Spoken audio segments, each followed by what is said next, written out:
Beauty and Fashion in Ancient Greece by Sarah Hite.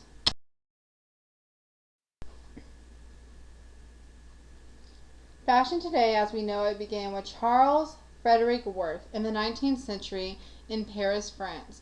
Charles was the first designer to sew his label into clothing garments.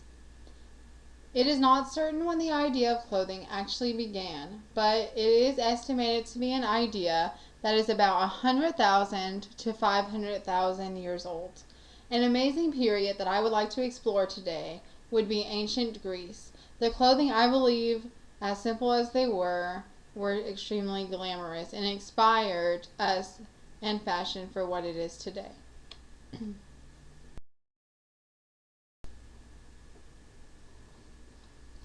The first aspect of fashion that I would like to discuss is beauty, and that is female hair.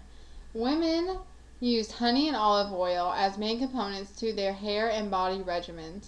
In this area of Greece, women had long brunette hair, but because everyone had brunette hair, so many women wanted golden blonde hair.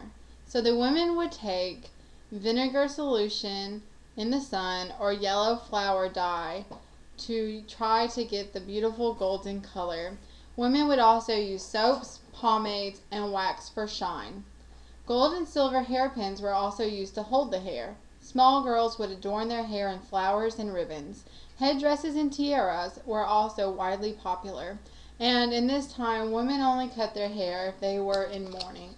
As you can see in this picture, there are various ways that women would style their hair. Some would keep it long and just put a simple flowers in it, or some would use the tiara or headdresses. In my opinion, it's very beautiful.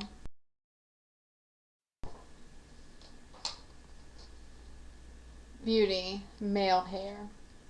Beards were important to Greek males. It was a sign of strength and manliness. At the first sign of hairs on a boy's face, it was said that they would dedicate the son's first beard to the sun god Apollo as a religious ritual. A man's beard can only be cut at times of grief and mourning. If it was cut otherwise, it was a sign of being a coward.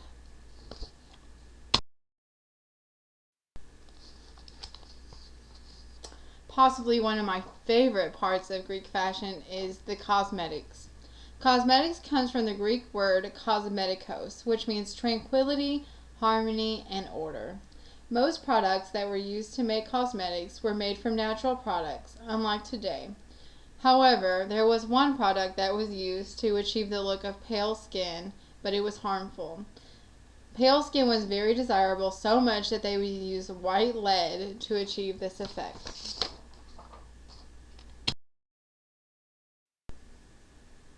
Continuing on with cosmetics. Olive oil was used to make fragrance oils, cleaners, and personal hygiene products. Olive oil is very moisturizing and is still used today in DIY beauty products. The men of ancient Greece would also rub olive oil all over their bodies before training or going into battle. Honey was also used in many products, such as milk baths and beauty regimens. Even though white lead is a very harsh product for the skin, it was used to make Fucus foundation. Fucus was made from powder chalk and white lead to achieve the look of pale skin. White lead was also used to clear blemishes. However, it was very harsh to the skin. Much like the Egyptians, ancient Greeks used charcoal for eyeshadow, eyeliners, and to do their brows. Natural pigments and vegetable dyes were made from various flowers, herbs, veggies, and fruits. Beetroot was a common factor in making lip and cheek stains, and if you do not know, beets are red.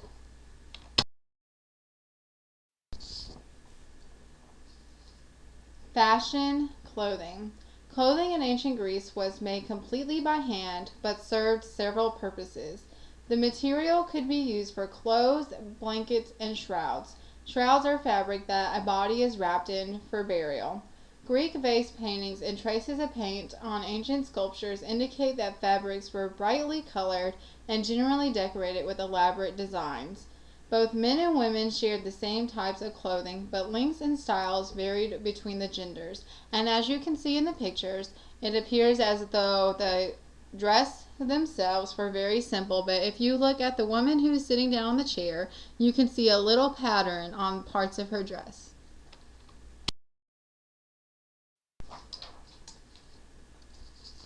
In ancient Greece, there were two main types of clothing: the tunics, which are also known as paleos or chitons, and the himation, which are cloaks. Tunics for women were floor-length gowns. However, for men, they went right to the knee. The paleos was a wool fabric, much heavier than the linen fabric for the chitons. The paleos with the wool fabric were used in the cold months, and the chiton fabrics was a linen fabric used in the cooler months. And this is going to teach you how to make a chiton. First, you take a light linen, but it must be very long and wide, rectangle shape. It must be large enough to wrap around your entire body. Wrap around the body and connect the top of the shoulders with pins or sewing materials. The arms are free, as you can see in the diagram. When the shoulders are pinned, you fasten this fabric around your waist with a belt to hold it close to your body.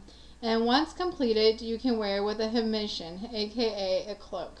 And the next picture is going to show you a statue of an example of the dress. And I think that they're very simple but very beautiful. As you can see, the statue in this picture was the beginning forms of these beautiful dresses of today. Although these dresses were inspired by Greek gods, I believe that it is still important to credit the ancient Greeks. Look at the picture. Aphrodite is wearing a long tunic dress that is connected to the top of her shoulder with a cloak. The women here are wearing stunning dresses that are connected at the top of the shoulders with a belt around the waist, sort of like the chiton. The inspiration doesn't stop there. It leads right into the shoes that look the same as to what we wear today. And aren't these dresses beautiful? You wear those on the runways, and they were inspired by ancient Greek. Shoes. Shoes in ancient Greece were made from various materials such as cattle hide, animal skin, furs, and leather. Cattle hide would make a high quality shoe because it would be soaked in an alum in salt solution to make the hide more comfortable and durable. Thick-soled shoes would be war, and battle and shoes with animal lining would be worn to keep warm in the winter. Greek sandals were not gender specific. They were worn by both male and female. Ancient Greek shoes were inspiration for some shoes that we still wear today, known as the gladiator sandals, which were such a hit on the runway in spring and summer 2009 and since. Much like today, there are various types and reasons to own a pair of Greek shoes. And bodies were closed boots with felt and fur outer lining. There were many different cuts and styles to this specific shoe. Crepus was a type of shoe that was used for more outdoor types of rocky terrain. It was durable with a cross-stripe design used mostly in the military. Cothurnus was a boot with high soles, used specifically in the theaters to rise height. Raised soles were often used in tragedies, and low soles were used for comedians.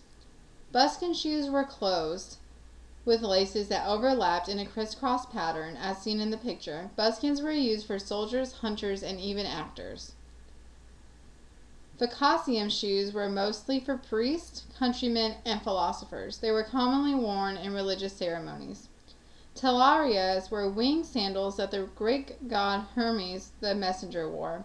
These types of shoes were worn by people who had courage and valor. Finally, the Carbantines. They had a single piece of rawhide with a thong that fastened at the ankles. Carbantines were simple to make and extremely comfortable on the feet.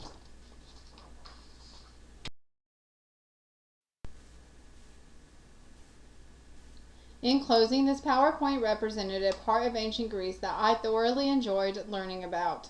Ancient Greece inspired the designers of today to embrace fashion and to dig deep into what it's like as a Greek male or female from that time period. There is a lot that we can learn about ancient times. Cosmetics and clothing were so simple during that time, but glamorous. How women dressed or how their hair was adorned determined what type of class that woman lived in, if whether she was wealthy or if she was a slave or maiden girl, if a male was a regular worker or if he was a warrior. The shoes that you wore even determined what your profession was. Remember that the Facacium shoes were mostly for priests or countrymen and were worn in religious ceremonies. However, the Cothurna shoes were used in comedies or tragedies. The shoes that study in ancient Greece has a lot to offer, and we can learn so much from that period. Ancient Greece is extremely inspiring, all the way from the art, the music, architecture, and even, yes, to the fashion.